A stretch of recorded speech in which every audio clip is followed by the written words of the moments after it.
En realidad entienden a la inteligencia no como una capacidad de adaptarse al ambiente, no solamente físico, sino que agregan lo social, ¿sí? En realidad es una postura que tiene que ver más con una teoría del desarrollo de la inteligencia que del aprendizaje, ¿sí? Pero particularmente, no solamente en nuestro país, sino a nivel internacional, siempre las ideas de Piaget sobre la construcción de las estructuras mentales, el constructivismo, siempre fue considerado como una teoría con claras implicaciones para el aprendizaje. Se suponía o se ha generalizado la idea de que aquellas cosas o aquellos fenómenos que se producen para la construcción de las estructuras mentales o de las estructuras cognitivas, de las formas con las cuales organizamos los conocimientos, eh, están estrechamente vinculados a los procesos de aprendizaje. Por eso nos resulta importante al menos conocer qué es lo que proponía este modelo de la construcción social de la inteligencia. Entonces, un grupo de psicólogos sociales proponían tomando en cuenta que no se le daba demasiado valor a lo social en la construcción de estos procesos cognitivos, sino que siempre se los pensaba desde un punto de vista individual, proponen la idea de que es un proceso que tiene también un peso social importante. Critican la posición de Piaget, la posición de sus últimos años, ¿no? De su posición inicial, por no darle a lo social el papel que debería tener, ¿no es cierto?, en esta construcción de inteligencia, que creen que debería ser mucho más preponderante. Creen que la cooperación entre pares constituye un proyecto para generar razón, ¿sí? O sea, una condición necesaria para el desarrollo de la lógica. Si bien Piaget, cuando hablaba de los factores para el desarrollo cognitivo, hablaba de la interacción social, estos teóricos presuponen que debería ser aún mayor. Rescatan las ideas de que la cooperación es una fuente de reflexión y de conciencia de uno mismo, que cooperar disocia lo subjetivo y lo objetivo, o sea que es una fuente de objetividad, y que la cooperación es una fuente de regulación. Acá aclaramos un poco, regulación es un mecanismo que Piaget plantea para poder explicar los procesos de construcción de las estructuras cognitivas, que tiene que ver con regular de alguna manera con procesos que permiten dar cuenta de las perturbaciones adentro de un sistema y de alguna forma posteriormente compensarlos. Eso es un mecanismo, parte de un mecanismo de la equilibración.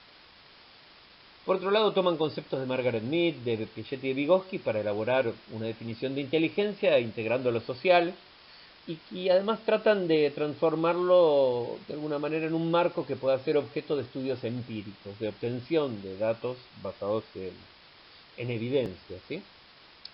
Amplían la idea de que la inteligencia es una coordinación, no solamente individual, como postulaba Piaget, o sea, él creía que ese desarrollo se daba por una coordinación de diferentes aspectos desde un punto de vista individual, sino también de una perspectiva interaccionista.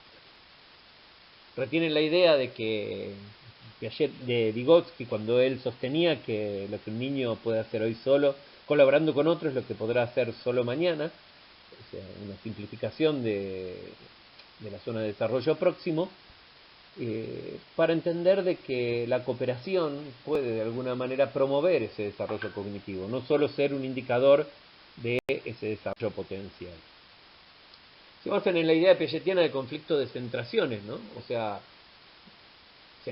son aspectos mutuamente excluyentes de un mismo fenómeno. No sé si recuerdan el experimento de la sustancia, de la plastilina, donde uno decía que tenía más porque era más gordo y otro decía que tenía más porque era más extenso. Imagínense que hay dos chicos, que uno dice que tiene más porque es más extenso y que otro dice que tiene más porque es más alto. Lógicamente no puede ser de esa manera y eso generaría una especie de un conflicto, ¿no es cierto? De los experimentos que ustedes han visto de un investigador interactuando con un chico, es el chico el que ese conflicto de centraciones en diferentes aspectos de una variable es lo que tarde o temprano lleva a un conflicto de carácter cognitivo. Lo que proponen estos teóricos es que ese conflicto se produce por la interacción entre pares, donde cada uno propone una visión o una centración diferente, ¿sí? Entonces, esta existencia de un conflicto sociocognitivo hace que coexistan en una misma situación social dos centraciones opuestas, ¿sí? Y la tesis central es que coordinaciones cognitivas son resultado de coordinaciones sociales. También proponen un concepto importante que es el de marcaje social, ¿sí? Para poder analizar la intervención de regulaciones sociales en el desarrollo cognitivo, donde dicen que hay una homología entre las relaciones sociales establecidas y las relaciones cognitivas. Por ejemplo, como la relación entre un docente y un alumno, que es diferente a la relación entre pares, y que esto permite estudiar principios de regulación social y cognitiva a la vez. Luego de realizar una serie de experimentos, ¿sí? Experimentos con base empírica, en las cuales hacen diferentes configuraciones entre dos chicos, entre tres chicos, con diferentes o con semejantes niveles de desarrollo cognitivo, concluyen proponiendo una teoría psicosociológica del desarrollo cognitivo, ¿sí? Para poder explicar cómo los progresos que son interindividuales, o sea, los progresos que se dan a partir de la cooperación entre pares, se transforman luego en procesos intraindividuales, o sea, cómo la cooperación promueve el desarrollo cognitivo individual. Presentan evidencias de que los conflictos sociocognitivos generan desarrollo cognitivo, en el sentido de que chicos que antes de realizar interacciones cooperativas con otros pares, que tenían generalmente estructuras, niveles de desarrollo diferentes, ¿sí? Luego de esas interacciones eran capaces de tener comportamientos que denotaban una configuración o un nivel de desarrollo diferente de esas estructuras, ¿sí? Ellos creen que el conflicto sociocognitivo, sostienen más que creen, que el conflicto induce un desarrollo cognitivo, primero porque la toma de conciencia de respuestas diferentes, ¿sí? Para ello es fundamental que los grupos sean asimétricos, es decir, que estén integrados por algunos sujetos que tienen un nivel intermediario, algunos que ya tienen la conservación, otros que no la tienen, y entonces cada uno puede, eso asegura de alguna forma la existencia o la coexistencia de centraciones o de puntos de vista o de soluciones diferentes que van a generar este conflicto sociocognitivo que luego, de acuerdo a este modelo, se va a internalizar generando desarrollo cognitivo intraindividual, ¿sí? Otra importancia es porque proporciona indicaciones para elaborar una nueva estructura, ¿sí?